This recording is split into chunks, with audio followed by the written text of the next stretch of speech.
I want to talk a little bit about my morning routine because it has changed so drastically. This morning when I woke up, I wrote down my dreams. I wrote as long as I could handle it. I meditated briefly. Then I went and had a cup of coffee, chatted with my housemates, and I jumped right into work.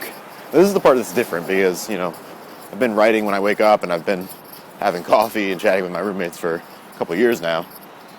The thing that changed is jumping right into work, and my workflow has changed because as a manager at an agency, I have to do stand-ups with my teams. Now my teams are in India, so they are, 9.5, 10.5 hours ahead of me. So I have to get on the horn with these guys at 8 a.m. every single day and go through a couple hours of stand-ups. Now, this is the most creative block of my day. It really requires total presence, total attention to what I'm doing.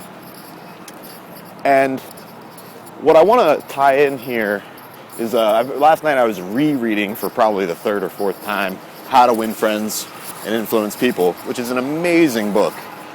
And the point that stuck out to me, and I'm going to try and cross the street here without getting hit by a car, even though there's a green light. The point that stuck out to me towards the end of the book is the point about asking questions and never giving orders.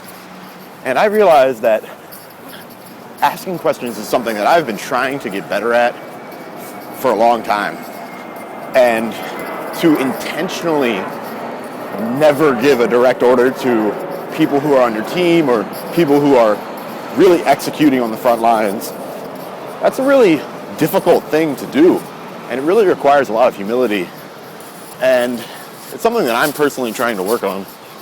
So, on this day, December, let's say 18th, walking to work, this is what's striking me, is that it's hard not to give orders, and it's hard to intentionally ask really good questions that elicit the best work from your people. And this is something that I'm going to continue trying to do really well. So that's all I got for you today.